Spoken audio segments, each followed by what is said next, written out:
nasabi naman ng PIDEA na involved sa illegal drugs. Si Alan Lin, Mr. Chair, ay kinonect.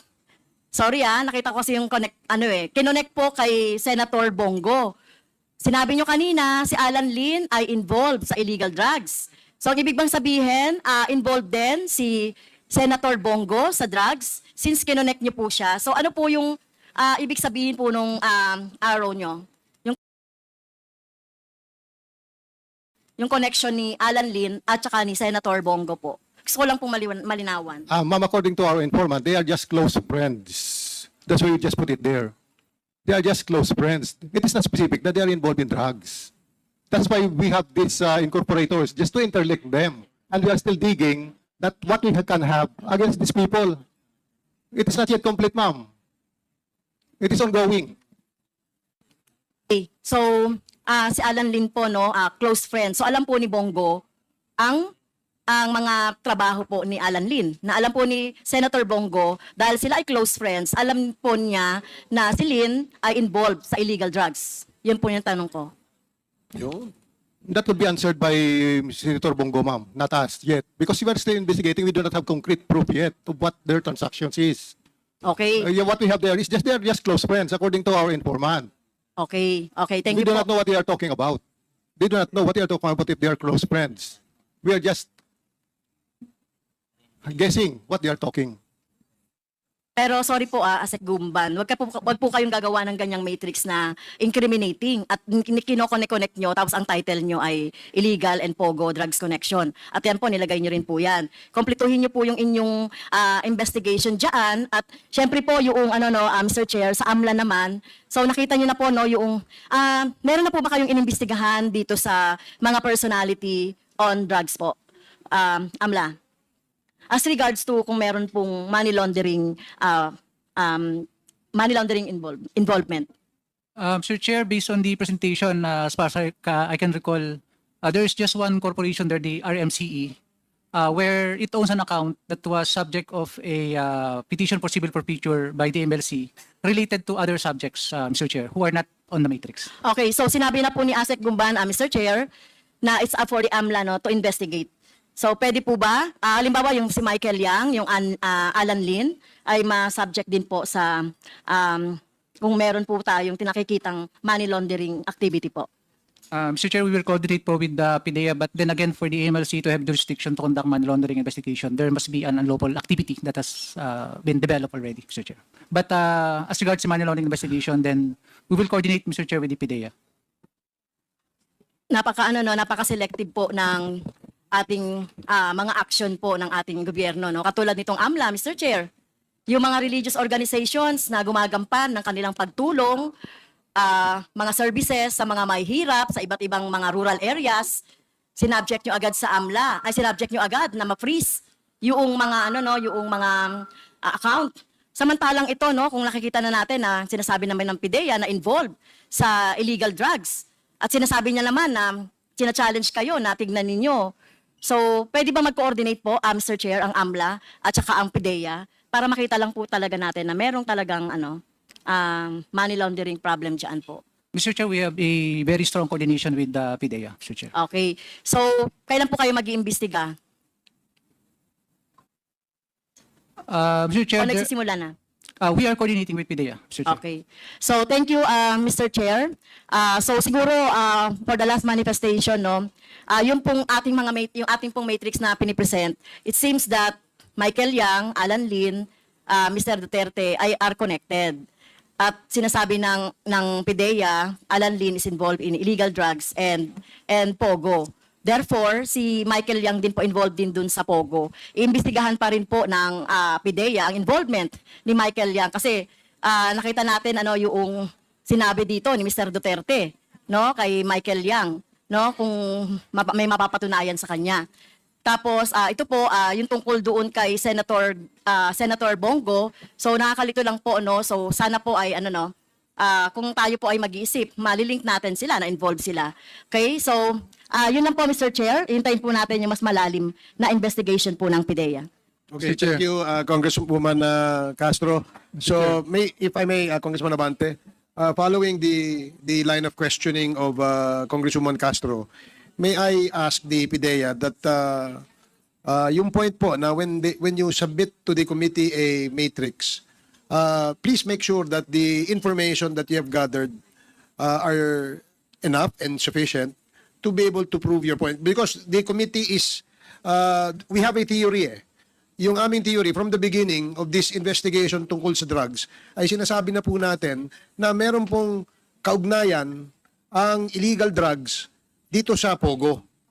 And in between, yun ang hinuhukay natin at tinitingnan natin. Now, if personalities appear in the conduct of these proceedings, may mga personalidad na umappear, kailangan po ma-substantiate natin. Yun lang ang aking request. Kasi mahirap naman ho na mag-akusa tayo, tapos wala naman po tayong sufficient na ebidensya. But I do understand that the investigation is ongoing and it's not very easy, really, to substantiate, no, or get more information in relation to the involvement of certain personalities. Mahirap talaga yon. Kasi hindi naman magpapahuli ng buhay kung totoo nga namang may involvement sa ganyang klaseng illegal activities yung mga yan. Hindi yan basta-basta maghuli. That's the reason why we have now uncovered that there are layerings. Naglayering po yung mga kumpanya kung saan itong mga drug personalities, alleged drug personalities are involved. Kaya ang ating na we should be circumspect at bigyan ng mas sufficient na mga information para mas tumibay ang ating mga ebidensya. Salamat, PIDEA. Yes, Congressman Abante, before we proceed to another presentation. Yeah, in relation to what you said and Congresswoman Castro, no, Asset Gumban, why do you have to include Senator Bongo in the matrix when he is not even an incorporator? Because they're just close friends, you have to include him? Why? Yes, sir, that is to establish that these people, Alan Lim, has a connection to higher ups because of their friendship with higher people. Oh my goodness, is Senator Bongo involved in Pogo and in drugs? Were you able to investigate that? Sorry, Mr. Chair, maybe the title is wrong. Our title The of the title is presentation wrong. So, ibig sabihin nito, it also would be wrong for you to include a person who is not involved in those alleged crimes. Asset Gumban.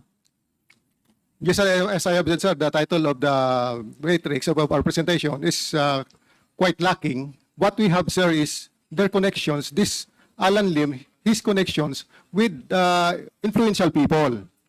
Just connection, whatever it is, they have If they have connection to influential people, ibig sabihin, tama si Congresswoman Castro, meron silang involvement doon. Inyo bang nababasa ito na meron tayong kasabihan, birds of the same feather flock together? Di ba? It's possible, sir. Oh, It's possible. O, ngayon, possible na. Kanina itinatanggi mo na si Michael Yang kasama doon. Including the senator putting in there as close friends. Hindi dapat kasama. Oo. Yan ang sinasabi ni Chairman Ace Barbers. Huwag tayo magkakamali.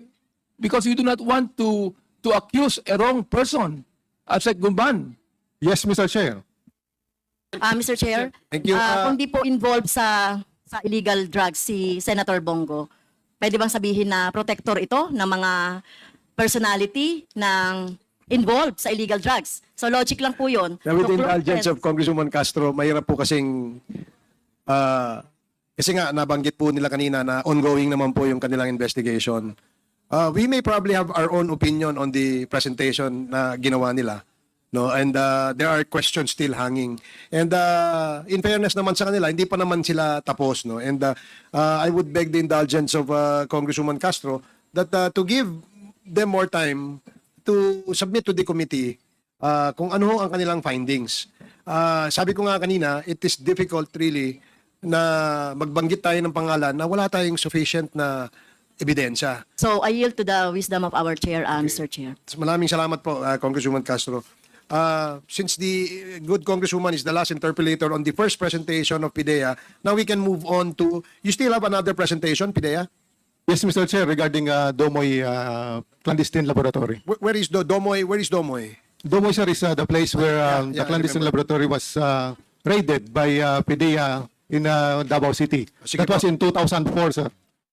Okay, so ito ay drugs pa rin. Yes, sir. Okay, sige po. Okay, please, is that, ilang minuto ho yan, Yusek? How many minutes is the presentation? 6 minutes 40 seconds, sir. Okay, sige, please proceed. Ready na?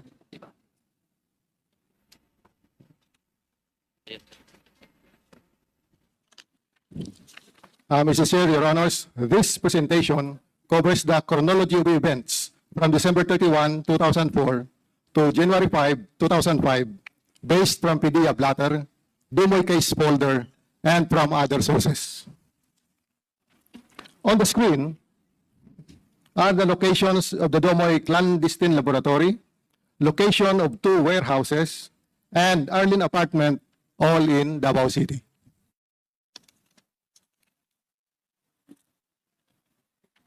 On December 31, 2004, Davao City Clandestine Shabu Laboratory was dismantled by PDEA Region 11, Special Operations Unit Anti-Illegal Drug Special Operations Task Force led by Asierto, Pacer Mindanao, Regional Intelligence Group of Pro 11 at MacArthur Highway, Barangay Dumoy, Davao City. Per PDEA Blatter, on December 31, 2004, 6 o'clock p.m., joint elements of PDEA 11 and 8 SOT, led by Police Superintendent Wilkins Villanueva and Police Superintendent Eduardo Asierto, left the office for the implementation of search warrant number 1088, duly signed by Honorable Judge Renato A. Fuentes, Branch 9, Regional Trial Court, Davao City, against Alan C., Jed Pilapil C., Alex C., Jung Pilapil, and alias Joey, John Does, and Jane Does for violation of Republic Act 9165. Seized in the clandestine laboratory are the following: processed shabu found on separate rooms of second floor of the Dumoy warehouse during the implementation of search warrant issued by Judge Fuentes. Processed shabu on its final stage of drying, assorted precursors and chemicals found on the ground floor, rotary evaporator found in one of the room and mixers used on the early stage of the production. 6 foreigners died during the shootout. On the screen are the pictures taken in Dumoy Clandestine Laboratory on January 1, 2005.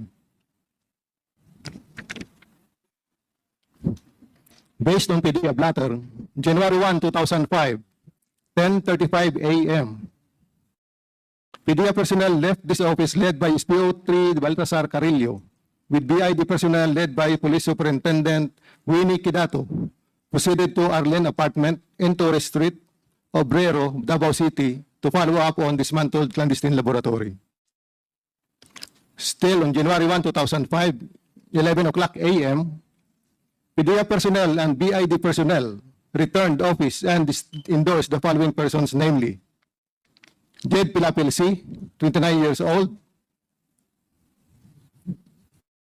Lin Lu C., 63 years old; Tony Lu, 42 years old; Lim King Shu, 64 years old; John Pa C., 56 years old; Yashu Gu, 40 years old; Zen Wen Tun, 18 years old; Lu Shi Xiao, 14 years old; Carlos C., 28 years old; Kyle Lanora, 46 years old; Alan Lim D., 34 years old; Ren D., 15 years old; Irene T. Dolar D., 39 years old; one Filipina, that is Jed Pilapil C., and the half Chinese national, $10 DC. The rest are Chinese nationals. They were endorsed to PDEA Region 11 for questioning and later released under custody of BID Regional Office 11, Davao City. January 1, 2005, at 7 o'clock p.m., Police Senior Inspector Panpilo Cañete, Philippine National Police, escorted Jed Pilapil C. at Barrio Obrero, particularly in Arlen's apartment, Lacandula Street, Barrio Obrero, Davao City. Placed on certification that Jed Pilapil C. was released from the custody of PDEA in good physical and mental condition.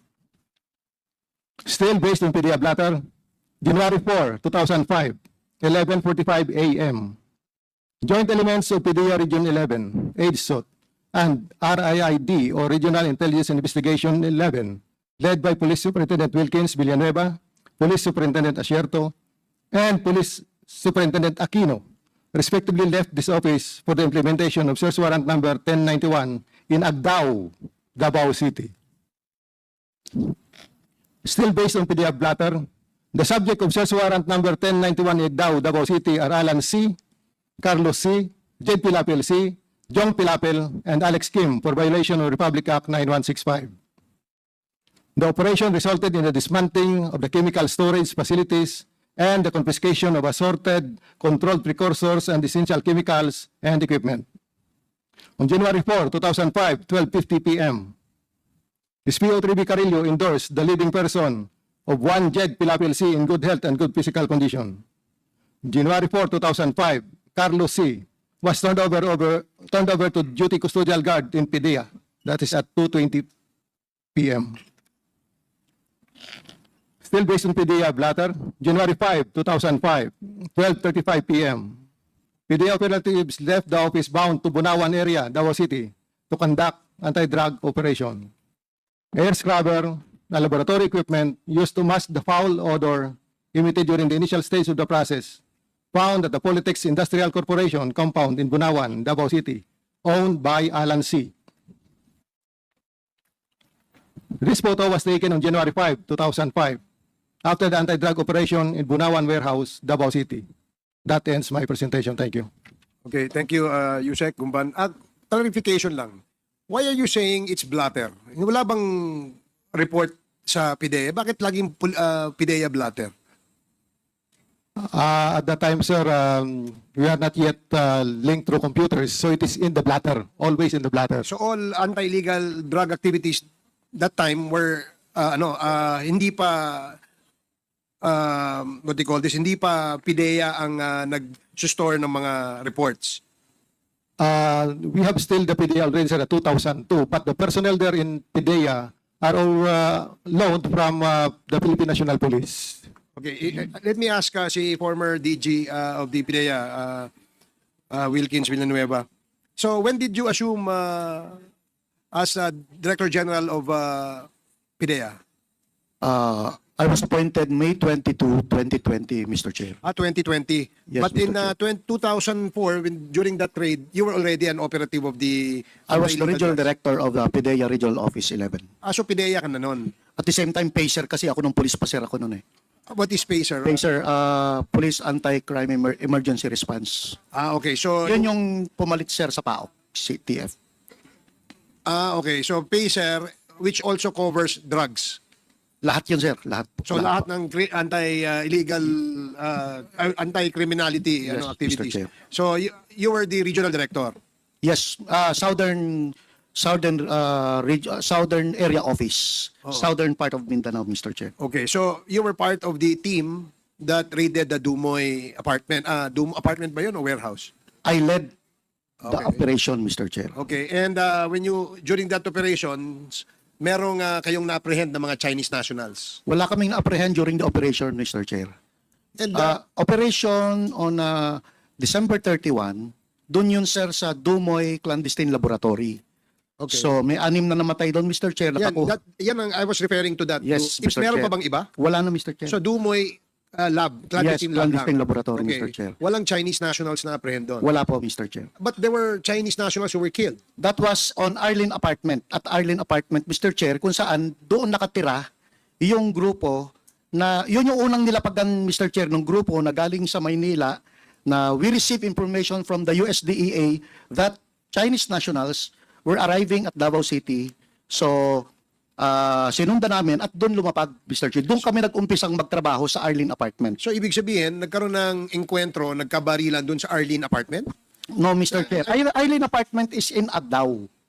Okay. I was asking Residential you- yon, Mr. Chair. Okay, listen, DJ My question was, doon sa Dumoy ba, na clandestine laboratory, may na-apprehend na mga Chinese? Wala po, Mr. Chair. Wala. Tinuro mo yung Arlene apartment. So I thought that you were explaining to me that the Chinese that were apprehended inside the Arlene apartment. Tama ba yun? Yes, Mr. Chair. So doon sila hinuli. Buong apartment yun, sir. Isang linyang apartment. Lahat ng Chinese doon, sir, pinag-ano namin. So, Ineruption yun na nga. namin. So lahat ng Chinese doon sa linya ng apartment na yon, according to you, ay hinuli nyo. Yeah, for questioning, Mr. Chair. For questioning. Now, I noticed in the list of the names of the Chinese nationals there, meron dong 14 years old tsaka isang 15 years old. Hindi ko na matandaan kasi yung mga... Can we show ano, again please? Can we show the list of the names at Comsec? Kasi merong 14 tsaka 15. So, ang ibig sabihin, lahat sila, ginather nyo doon sa Arlene apartment, pati yung 14 tsaka 15-year-old, tinanong nyo rin, in-interview nyo rin. in-interview, Mr. Chair. And then, do you still recall ano yung nangyari doon sa interview nyo? Yung, we just want to find out yung relation ng mga isa't isa doon, sir. Kasi yung syndicate is kumuha ng 3 bahay, 3 pinto sa apartment. Doon sila lahat lalabas, may bibilihin na equipment, babalik doon. So in short, doon yung home base nung drug syndicate na nag-ooperate ng Dumoy. Yan sir. Yan yung whole area ng Arlene apartment. Diyan kami dinala galing sa airport. And this apartment, Mr. Chair, was the subject also of our previous operation pero hindi nag-prosper.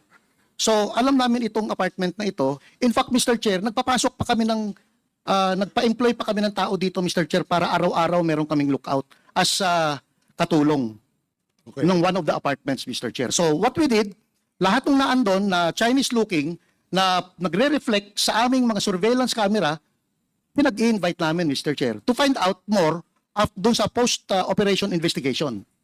At hindi ko lang matandaan yan, Mr. Chair, kasi sama-sama yan. Kasama ba dyan yung 6 Chinese nationals that were killed? Wala Mr. Chair kasi you shoot una shoot out sila namatay sir doon sa Dumoy Laboratory. This was after the operation sa Dumoy clandestine laboratory, Mr. Chair. Okay, so ibig sabihin, yung namatay na 6 plus ito, yan yung mga Chinese na nandiyan dyan. Nadaan doon, Mr. Chair. Nadaan Okay. doon. So, I was given an information that after the Dumoy raid, I think ikaw din yata nag-lead nitong team na to, you went to a CDO, Cagayan de Oro warehouse to make a follow-up. Tama ba yan? Yes, Mr. Chair. That was after the conduct of post-operation investigation. Ibig sabihin, Mr. Chair, lahat ng basura doon, tiningnan natin, lahat ng karton, tiningnan natin yung mga kung saan galing, tinuro ngayon kami sa Cagayan de Oro City, Mr. Chair. Do you remember the exact address of the Cagayan de It Oro was on a warehouse, Mr. Chair. Yung meron kasing rentahan ng warehouse sa Cagayan de Oro na pinaparentahan, each and every warehouse.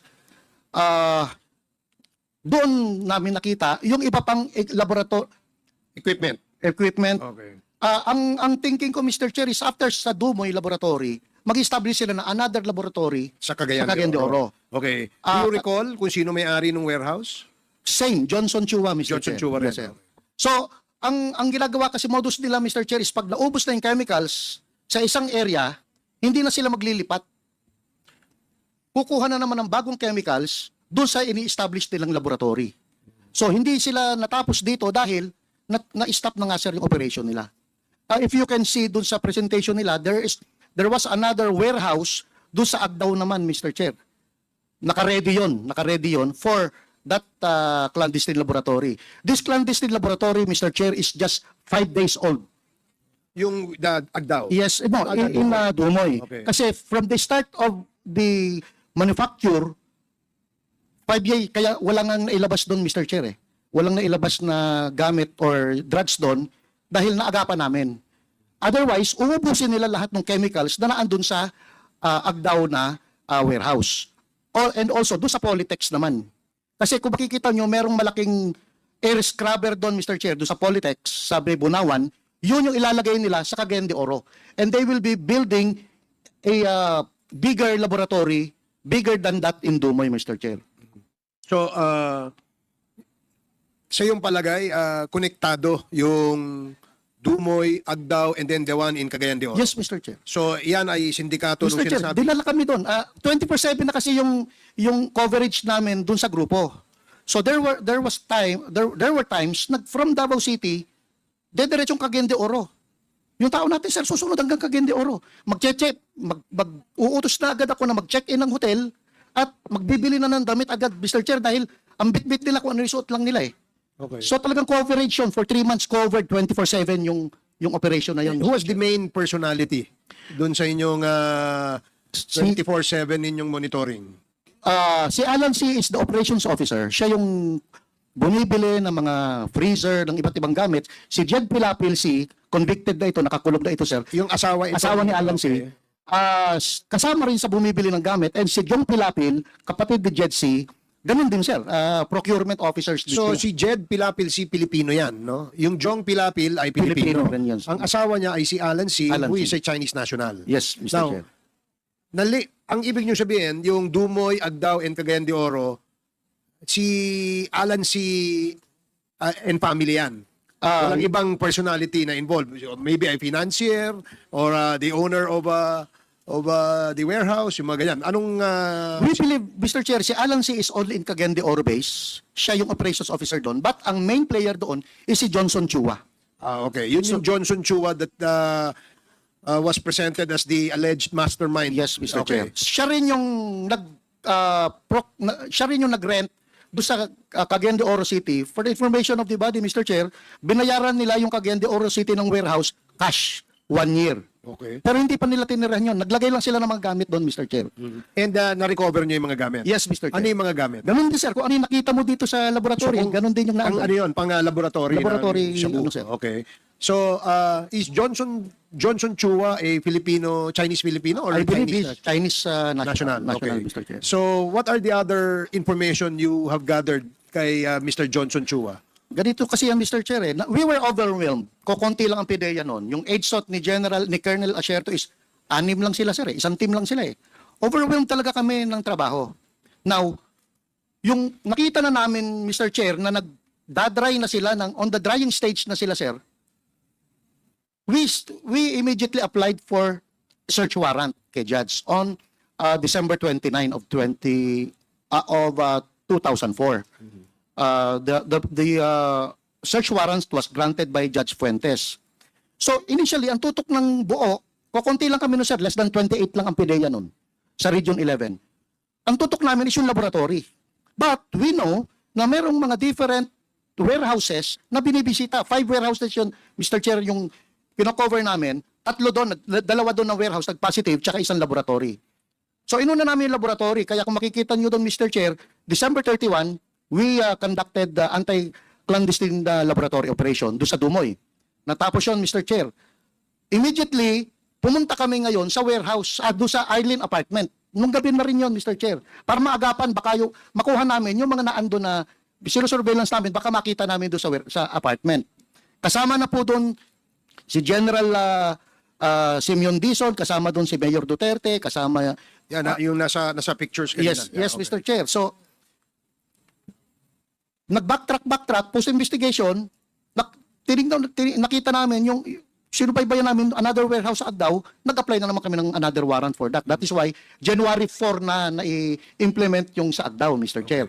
And then, another warehouse or yung Polytex, Davao Polytex International, doon namin nakuha naman yung scrubber, January 5 naman yun, Mr. Chair. Pagka merong bang may possession ng scrubber, part CPEX Yes, ba yan? Mr. Chair. So kasama yan dun sa Laboratory. CPEX. Okay, so part of the laboratory. Yes, Mr. Chair. So if you're caught with possession of a scrubber, as you call it, you are liable against the you are violating. Walang violation, Mr. Chair, pero definitely, pang-laboratory yun, Mr. Chair. Pang-shabu yun. Okay. So wala ba ibang gumagamit ng scrubber? Wala po. Okay. I don't know if this is a coincidence. Kasi when you made a follow-up operation sa Cagayan de Oro, dun sa warehouse na yon, do you remember where the location of the warehouse is? Hindi mo matandaan Hindi yung ko na address? ma-recall, Mr. Chair, pero dun sa... Hindi. Kasi I was given an information na yung warehouse na yan ay located doon sa area where allegedly the brother of Michael Yang, Mr. Tony Yang, has a business. Possible, Mr. So Chair. I don't know if this is a coincidence, no? Na medyo malapit sa mga Yang itong usapin tungkol sa clandestine Shabu laboratory. Yes. But, Mr. Chair, kasi during that time, talagang wala kaming personality na Michael Yang. Okay. Kaya hindi namin pinansin, hindi nga kilala si Michael Yang. Kasi si Johnson Chua lang, sir, ang kilala namin. Okay. Now, during while we were on the intelligence and surveillance operation sa Dumoy, biglang lumabas, according to Colonel Asierto, lumabas yung pangalan ng Alan Lim. Dahil si Alan Lim, Mr. Chair, is subject nila sa Cavite. Pero hindi ko kilala si Alan Lim. So, kala ni Colonel Asierto na si Alan Lim is same person with Alan C.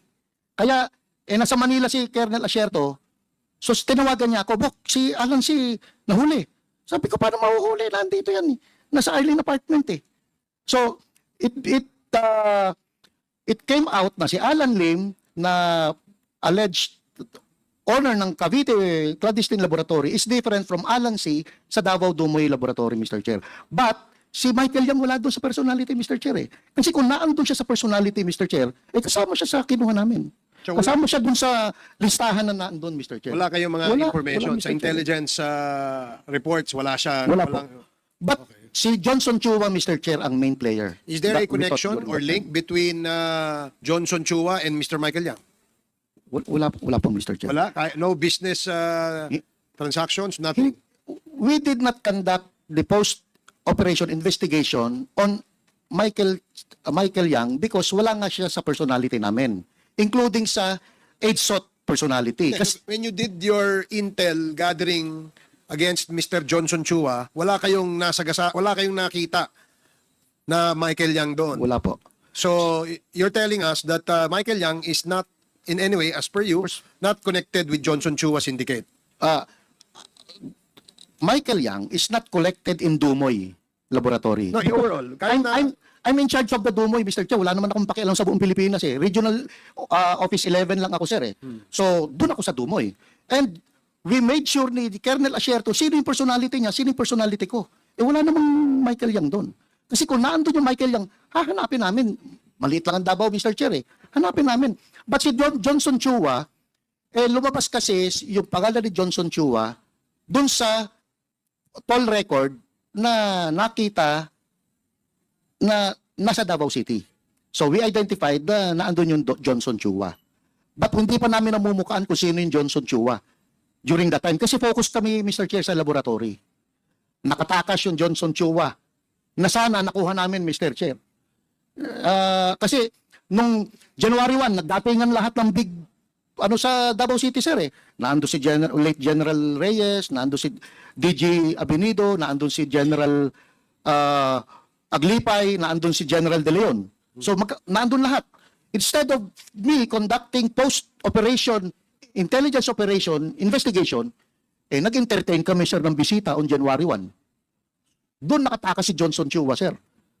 Na sana, kami, na-identify yung bahay. Later na namin na-identify yung bahay eh. so nag-entertain muna kayo ng bisita bago na... That's what happened, Mr. Chair. Kasi yun, this guy is a big-time drug lord. And napataka siya because nag-entertain tayo ng bisita. Anyway, so lastly, ito, there were reports, no? According to, if I'm not mistaken, I heard it dun sa statement ni Mr. Las Cañas, no? Na itong mga Chinese nationals na nahuli, ay tinanong siya, no? Tinanong sila, nasan yung inyong passport? Yung inyong para ma-ascertain yung identities nitong mga to. And they mentioned the name na nasa boss namin. Sabi nila, nasa boss namin, ang pangalan ng boss nila ay si Mr. Michael Yang.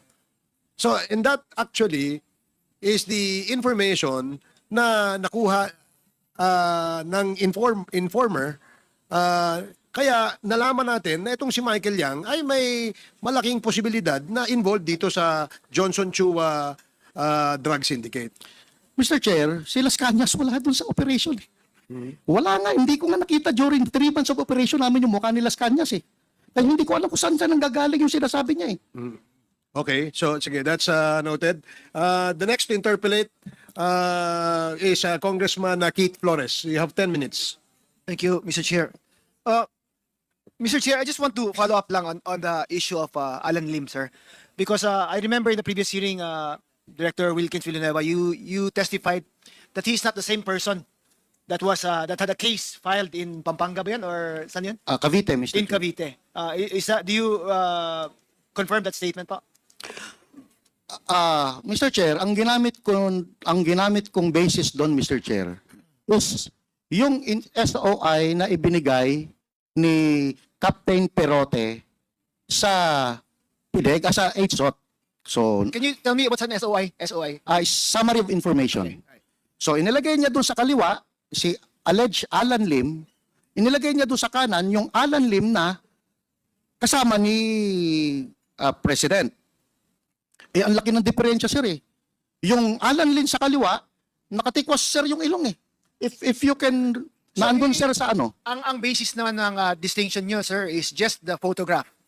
Yes, Mr. Chair. Yes, sir. So, as PIDEA chief, hindi mo ba na-confirm na he is the same person na may kaso or Alan Lim na nasa Cavite, Mr. Chair, is yun yung may kaso. Yun yung Alan Lim na na acquitted. and you are certain that he is not the same Alan Lim na yung sa Parmali, yung sa Kasi wala akong information, Mr. Chair, about yung Alan Lim na ina-allege ni Perote. Ang information ko is yung Alan Lim na nahuli sa Cavite. So kinumpare ko, Mr. Chair, si Alan Lim na nasa Cavite, nakatikwas yung ilong eh. kaya nga sir, I'm going back to the question na you just confirmed it by comparing the photographs. Yes, Mr. Chair. Okay, now, how about the current PIDEA, ASEC Gumban?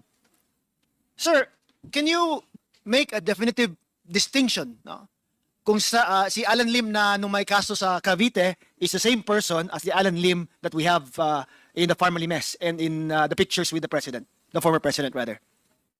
According to Asherto again, sir, the picture there near the president is Alan Lin, which is also collaborated by Nono Lin. That is his husband. That is the what we Pero have. other than the allegations of Asierto, wala kayong ibang ebidensya po? Na it's the same person na pinagkaso nung may drug case doon sa Cavite? Para po klaro kasi, di ba his name keeps popping up and nandun pa sa pictures with the President Duterte. It's also unfair naman na if he's actually not the same person po that we are talking about. Kaya I'm asking you as the ASEC for PIDEA, kung siya ba ang one and the same person para we stop talking about this guy. Kung hindi man. Sir, based on the picture, the side by side, the angle is just different, but we believe that is the same person. So other than the picture, may fingerprints ba doon sa kaso niya, file niya? So far, none, sir. So far, none. Did you go to the Cavite court? On his arrest record, wala bang fingerprints yan? When a person is arrested, hindi ba kinukunan ng fingerprints yan? We will get the case folder, sir, in the court. Can we do that? Para at least hindi tayo paikot-ikot ng kwento di ba? Na sabi, ito, same, sabi, hindi. And we're dragging other people down just because of certain allegations of certain persons, like the allegations of Colonel Asierto. Para klaro tayo, sir. Can we do that? Yes, Mr. Chair. Will that also be, you agreeable with that, General? Yes, Mr. Villanueva? Chair. Yes, Para yes. once and for all, Mr. Chair, matutukan ganito natin. po kasi yan eh. I was called sa yung last Congress para i-brief ang Congress about yun nga, yung participation ng Alan Lim and Michael Yang. So nagbigay ako, Mr. Chair, ng presentation sa last Congress natin, Mr. Chair. It was, I think, headed by Congressman Aglipay. So yun lang naman ang basis ko because walang information ng Michael Yang eh. Hanggang ngayon nga, hindi nga nila ma-pinpoint na yung Michael Yang eh. Involved talaga sa, I mean, during that time, wala talagang Michael Yang. But si Alan Lim, hindi ko ma-pinpoint kung yan ba yung Alan Lim ng laboratory sa Cavite or hindi. So what I did, ginamit ko lang yung SOI ni Captain Perote na dalawang picture. Yes, sir. Ang laki ng Dyan diferensya sa, eh. ano kasi ang akin naman po, is it's very flimsy din po if we just compare it with one picture. Di ba? Shouldn't it be incumbent upon us to dig deeper into it? The allegations are so serious na it involves the former president. His association with the former president, his association with an incumbent senator. Diba nga, dapat tingnan din natin kasi what if it is true that it is the same person na may kaso sa Cavite about drugs? Di ba? Hindi ba mapapahiya tayo na ang former president natin is associated with someone who is involved with drugs and who is publicly said that he is against drugs? Di ba? Yes, Mr. Chair. Pangit eh. Mr. Chair. Kaya we're talking about these things na parang simple lang siya na allegations. It's a very serious allegation. It has very serious implications. Not just now, but for even for the past administration po. Yes, Mr. Chair. Para naman na hindi tayo parang guilt by association lang as far as the president is concerned, or if totoo naman na siya yun, what is he doing with these persons? Na alam naman ng may reports naman na he is involved with the drug trade. 'Di ba? Mr. And it also brings into question his clear association with Michael Yang. Kasi nga there are corporations where they are partners with, 'di ba? So hindi mo ma-erase po yung parang a conclusion that one would have na involved nga sila kung totoo man na he is one and the same person that had a drug case in Cavite. Yes, Mr. Chair. Mr. Chair, Go ahead, sir. alam mo, Mr. Chair, hindi dapat magiging ganito ito kung si Colonel Asierto ay nagbigay ng validated information kay General Bato at kay General Aquino. Kasi yung interview mo, Madam Luistro, about Colonel Asierto, ang sabi lang niya, galing sa informant ko. So, yung information ni Michael Yang ay coming from informant of Colonel Asierto. As an operative, meron akong informant, dapat ako ang nag-lay down ng validation sa information na ibinigay sa akin. Hindi ko yan ipapasa kay Chief PNP at Chief PDEA kung raw fa ang Sir, information. I agree with you na wrong nga yun. But would you also not agree with me na serious allegations like that brought to you as a Chief PNP, aksyonan mo rin dapat, di ba? Hindi mo na ipatulog dyan na parang wala lang, di ba? Dapat you should have done something about it din. It puts into question din, bakit hindi inaksyonan ni Senator Bato yung report niya, Senator, regardless of the fact na raw information lang yun. Because it's serious yung allegations eh. Yes. Kasama ng presidente. Economic advisor ng presidente is in close relations with someone who has a drug laboratory in Cavite. Yes, Mr. Chair. Now, again, if I were to ask you, if you were the Chief PNP, binigyan ka ng raw information, would you have done something about it? Mr. Chair, ang gagawin ko doon, Mr. Chair, ikaw ang nagbigay ng information, gawin mong intelligence yung information mo. Kasi yung information mo is not an intelligence. It's not actionable. Okay. So, ang sasabihin ko sa kanya, Oy, Asierto, gawin mong intelligence yung information mo. Huwag mo akong utusan. Ginawa ba yun ni Bato? Hindi ko alam, Mr. Chair. Based on the allegations I of don't have- Asierto, hindi nga siya kinausap ni Bato about that report eh. You yourself said, if you were Chief PNP, investigahan mo yan. Di ba? At least you do something about it. Yes, yes. Not just forget about it. Yes, Mr. Chair.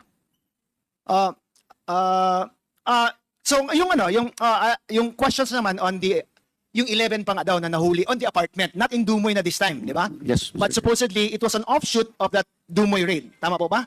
Ang pagkaintindi ko? Parang offshoot siya na Yes. resulta ng Dumoy raid. Follow up yun, Mr. Chair. Yes, Follow up. di ba? Anong nangyari doon sa 11? After questioning, dahil mga Chinese-looking, pinavalidate namin sa BID. Initially, naandun lahat sa BID, yung mga naandun sa Arlene apartment. Tapos Mr. may resulta ba ang investigation ng BID na alam ninyo or something? After that, Mr. Chair, pinawalan na lang ng BID eh. Okay. Kasi focus kami on the after operation naman, nung different laboratories na naman. Yes, but then I have a question. These are persons who were turned over to the BID, which you said were siguro discovered, not apprehended, discovered as a reason, as an offshoot of the Dumoy raid. Tama po ba? So no matter if it's not a direct link, but pero may links, supposedly. Kasi kasunod magkasunod tong pangyayaring to, di ba? Now, the fact that you turned them over to the BID, hindi ba sila maging persons of interest man lang at the very least? Person of interest actually, Mr. Chair. Now, if they are persons of interest and BID let them go, how come you did not bother to follow up? Ano nangyari sa 11 na to? Sabi mo nga lang, person of interest sila. Mas 28 lang kami noon, Mr. Chair. We have as priority requirement. Follow up on another laboratories.